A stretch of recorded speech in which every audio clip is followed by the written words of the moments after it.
Tidak ada. Ini ada informasi terbaru, Kiai. Iya. Kiai Mukhlis, Iya. Kiai Mukhlis Jember itu kan punya manuskrip, Kiai. Iya, itu memang dia. Ya kan? Iya. Nah, ternyata di manuskripnya Kiai Mukhlis itu tertulis 1200, Kiai. Iya. 1200 Hijriah kan? Betul. 1200 Hijriah.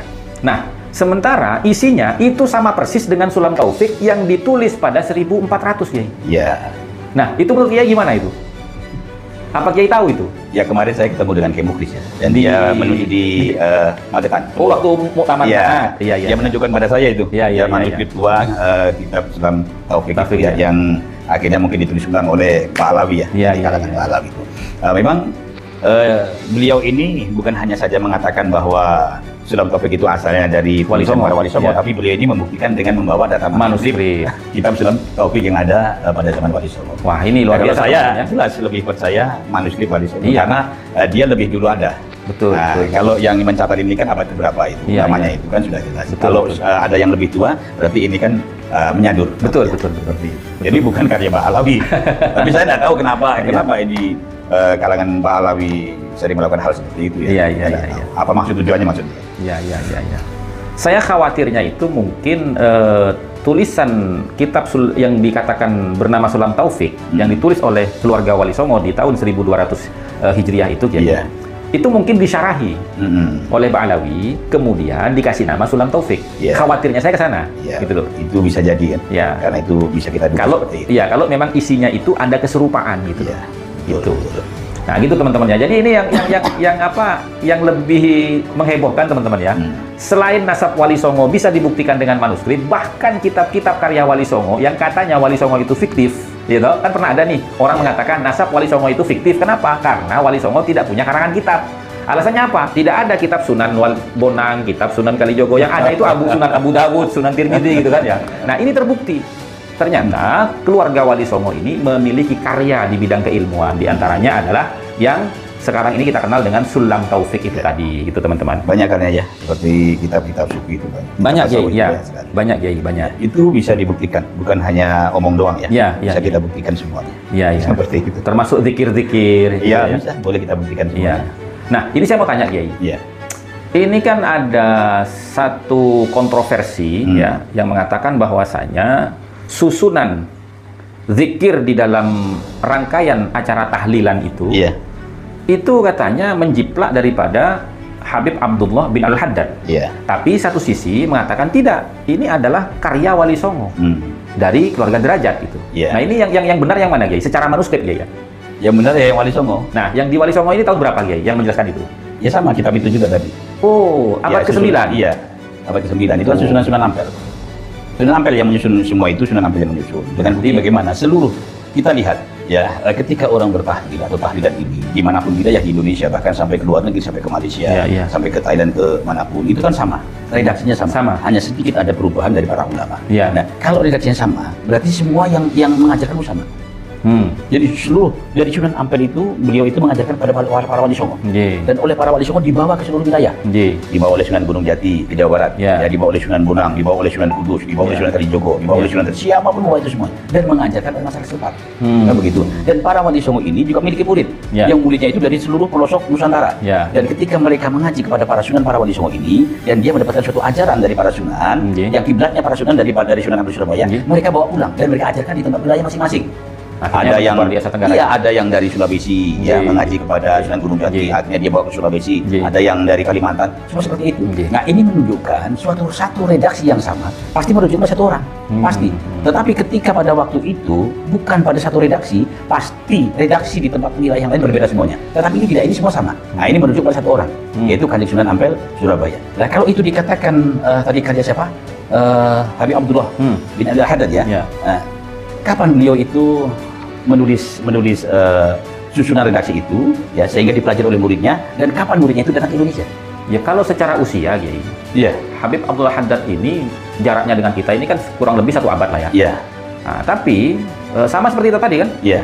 Artinya nasab Wali Songo ini sudah ditulis di abad 9. Sudah. Sama seperti tadi kitab Sulam Taufik. Iya. Kitab Sulam Taufik itu ternyata ditulis di abad 1200-an. Betul. Hijriah berarti abad ke-12. Iya. Nah, kemudian Sulam Taufik yang ada sekarang ini yang ditulis oleh pengarangnya itu kan 1400, berarti sebelumnya. Iya. Nah, berarti tahlilan yang diklaim oleh Ba'alawi ini adalah tahlilan Wali Songo yang kemudian dilestarikan oleh Habib Abdullah bin Alwi Al-Haddad.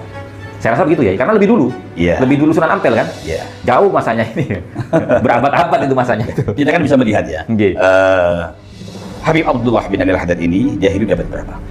Di abad ke-13 Hijriah. Ya, selisih dengan Wali Songo? Ya kalau dengan Wali Songo selisihnya 13 ke sekitar 3-4 abad ya. 3-4 abad ya? Ya 300 tahun lah, 300 tahun ya. ya. Di Nusantara itu orang sudah bertahlil. Betul. Habib Abdullah bin Alwi Al-Haddad ini, dia belum lahir. Nggih. Tradisi tahlil sudah menjalar ke seantero Nusantara. Begitu. Ya. Ya, jadi ini sudah cukup untuk menjawab mereka semua. Iya. Sudah cukup untuk menjawab itu semua. Dan itu bisa dibuktikan dengan manuskrip ya. Bisa dibuktikan semua. Dengan manuskrip bisa dibuktikan semua. Apalagi dengan tradisi ya, itu Ya. pasti bisa dibuktikan. Betul. Seperti itu. Nah, mau diklaim punya Habib Abdullah ya. Ya, saya juga Kalau- kaget itu.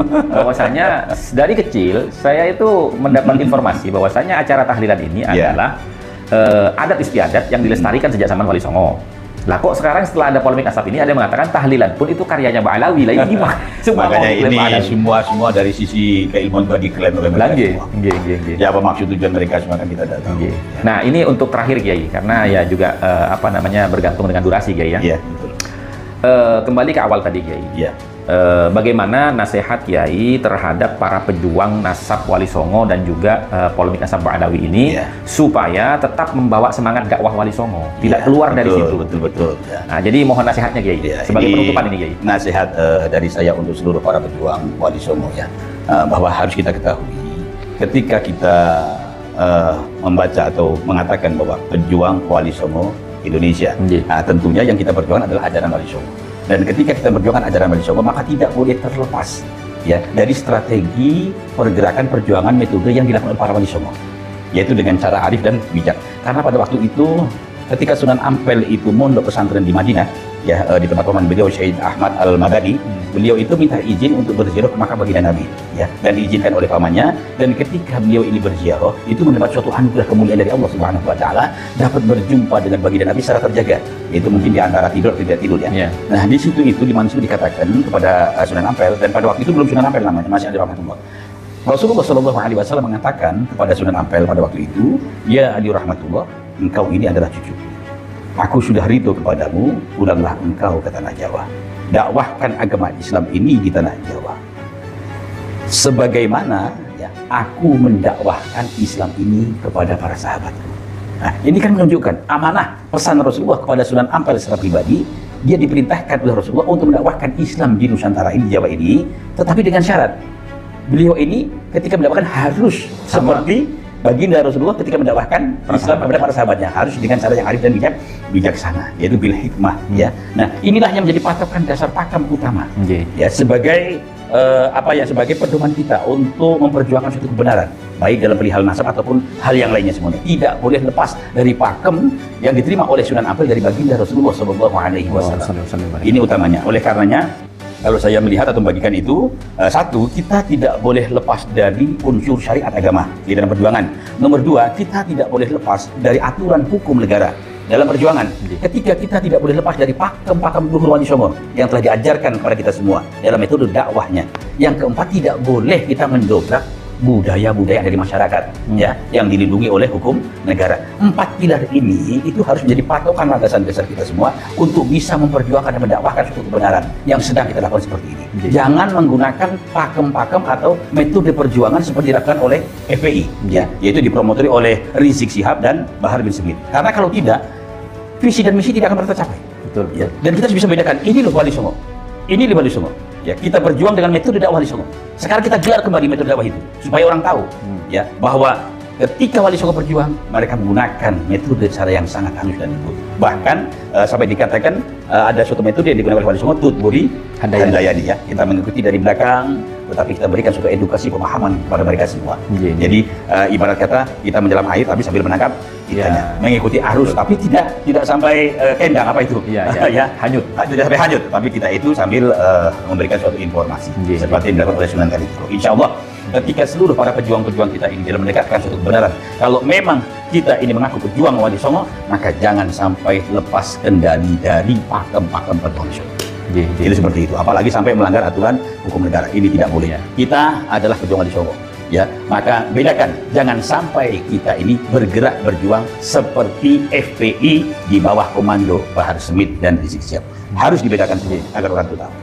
Artinya apa bedanya gitu ya? Kita memerangi fikroh dan harokahnya FPI di dalam berdakwah, tapi kenyataannya perilaku dan cara kita serupa dengan mereka. Apa bedanya ini? Tapi membawa nama Wali Songo. Nah, ini namanya mengkhianati Wali Songo. Iya benar, ini mengkhianati Wali Songo. Bukan hanya mengkhianati, imbasnya kita ini mencemarkan, mencemarkan nama baik kemudian Wali Songo, menjatuhkan martabat Wali Songo, yang akhirnya akan berakibat fatal. Nanti sama saja Ba'alawi dengan Wali Songo sama aja nanti. Kan sama-sama arogan. Sama-sama arogan. Nah, kalau bukan kita yang menjaga semua ini, siapa lagi? Makanya orang yang mengataskan perjuangan Wali Songo harus bisa berdiri di 4 pilar pondasi. 1, pondasi pilar syariat, 2, pondasi pilar aturan hukum negara, 3, pondasi pakem leluhur Wali Songo, yang keempat pondasi budaya. Ini tidak boleh didobrak. Ya, ini pesan saya semuanya. Tetapi ketika kita keluar dari pakem 4 pakem pilar ini, ya, maka bisa dikatakan bahwa kita ini adalah orang yang mengkhianati, ya, para leluhur kita, karena kita berjuang mengatasnamakan Wali Songo, tetapi justru kita berjuang pergerakannya bukan pergerakan ajaran Wali Songo. Dan ini akan membuat citra buruk bagi Wali Songo dan keluarga besar Wali Songo. Itu seperti itu. Bahkan sampai kemarin saya mengatakan, ya, kalau ada para pejuang-pejuang yang mengatasnamakan Wali Songo, tetapi mereka keluar dari 4 pilar ini, ya, maka saya dan keluarga besar akan mencabut nama Wali Songo. Harus tidak boleh menggunakan nama Wali Songo. Tidak boleh, ya, karena leluhur kami paling banyak di situ. Ada Sunan Ampel, ada Sunan Derajat, ada Sunan Bonang, ada Syekh Ibrahim Asmoro, ada Syekh Majid Kubro. Nah, ketika kami mengetahui bahwa nama besar Wali Songo itu digunakan untuk suatu gerakan-gerakan, ya, yang tidak sesuai dengan pakem, ini kami harus mengambil suatu langkah. Berarti itu bisa disomasi itu, ya? Bisa somasi, ya. Nah, itu sangat berbahaya, karena kewajiban bagi para Dulia Wali Songo itu adalah menjaga marwah martabat leluhur kita semuanya. Baik, saya yakin dari keturunan Dulia Sunan-Sunan yang lain akan seperti itu juga. Ya, insya Allah. Ya, dia juga tidak akan rela ketika nama besar leluhurnya itu dipakai hanya untuk pergerakan kepentingan pribadi atau Terima kasih, Kiai, atas nasihatnya. Kita mudah-mudahan, ya teman-teman, ya, untuk berjuang ini tetap harus mengedepankan ilmu dan juga adab, teman-teman, ya. Walaupun mereka itu melawan kita ketika berdebat, keluar daripada konsep keilmuan dan juga keluar daripada etika orang yang beradab, tetap kita harus mengedepankan adab. Karena apa? Karena sesuai dengan perintah Allah, ud'u ila sabili rabbika bil hikmati wal mau'izatil hasanah wajadilhum billati hiya ahsan. Ya, kita harus mendakwahi mereka agar supaya tetap berada di jalan Allah Subhanahu wa taala, atau kembali mengikuti apa yang diajarkan Allah, yaitu berdakwah bil hikmah dengan ilmu, wal mau'izatil hasanah dengan nasihat-nasihat yang baik, yang sopan, ya, yang santun, yang beradab. Kalau mereka itu melawan kita dengan tanpa ilmu dan beradab, wajadilhum billati hiya ahsan, tetap kita harus membalas mereka itu dengan perdebatan yang lebih elegan dan terhormat. Begitu, teman-teman, ya. Jadi sebelumnya kami mohon maaf dan terima kasih kepada Romo Kiai Salim Derajat. Beliau adalah pengasuh Pondok Pesantren Bumi Sholawat Sunan Ampel di Cilacap. Mudah-mudahan beliau ini bisa menjadi nasihat beliau, ya. Nasihat beliau ini bisa menjadi pedoman kita di dalam menjaga pakem metode fikroh harokah dakwahnya Wali Songo. Jangan berlebih-lebihan, teman-teman, ya. Karena apa? Karena menurut beliau nih kemarin ketika menasihati saya, Ba'alawi, andai kata memang sudah paten nasabnya tidak bersambung kepada Nabi, tetap mereka itu masih saudara kita dalam ranah ukhuwah basyariyah dan ukhuwah islamiyah. Tidak boleh diputuskan itu. Karena apa? Karena tersambung ataupun tidak nasab Ba'alawi tidak akan menghilangkan persaudaraan kita sebagai sama anak cucu Adam dan persaudaraan kita sebagai sama umat Islam. Begitu, ya, teman-teman. Untuk saudara saya semua seperjuangan, ya, jangan kendor semangat kalian semua. Terus bismillah, la haula wala quwwata illa billah. Niatkan semua karena Allah menegakkan suatu kebenaran, ya.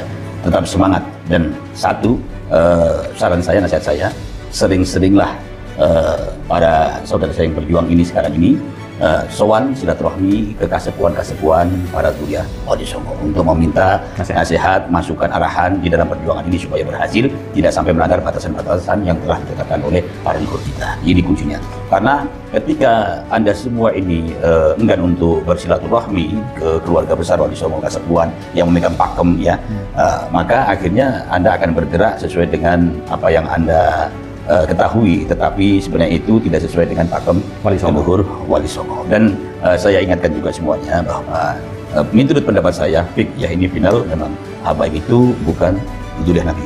Ya kalau saya 1000% ya. Habaib ini bukan Duriah Nabi, tapi bukan berarti ya kita ini terus bermusuhan tidak, tetapi bedakan antara tesis kajian ilmiah perihal nasab dengan ukhuwah Islamiyah. Jadi tetap ukhuwah Islamiyah harus tetap terjalin dengan baik, terjalin dengan rapi. Adapun para oknum dari kalangan para habaib alwi kan tidak semuanya ya. Maka ketika kita melihat para oknum ini yang memalsukan makom, membelokkan sejarah, mengklaim ya dan yang lain sebagainya, maka untuk mengatasi permasalahan itu kita kumpulkan data yang begitu kuat, kita masukkan ke ranah hukum. Itu seperti itu. Agar tidak terjadi fitnah yang selalu berkepanjangan. Karena tidak semua seperti itu, habaib. Habaib juga ada yang baik, juga ada yang buruk. Sama dengan pribumi. Pribumi juga ada yang baik, juga ada yang buruk. Jadi kita ini harus profesional. Ya bisa meletakkan suatu perkara pada tempatnya masing-masing. Kalau tidak kita dolim. Ya. Jadi begitu kita ini nasabnya terputus, langsung semua jadi musuh. Tidak boleh seperti itu. Ini kita dolim. Dolim itu menempatkan sesuatu tidak pada tempatnya. Jadi kita tidak boleh seperti itu. Maka ketika kita berjuang atas nama Allah, berjuang atas nama Rasulullah, berjuang atas nama kebenaran, maka kita harus berdiri tegak di atas fondasi Allah dan Rasulnya. Jangan sampai kita ini meletakkan sesuatu tidak pada tempatnya yang akhirnya kita ini bukan menjadi seorang pejuang, tetapi kita masuk dalam golongan orang-orang yang zalim. Ya teman-teman, demikian ya teman-teman ya. Terima kasih atas support dan dukungannya kepada channel Gus Hasan Asy'arif Official. Wallahul muwaffiq ila aqwamit thoriq wa lakum minkum. Wassalamualaikum warahmatullahi wabarakatuh.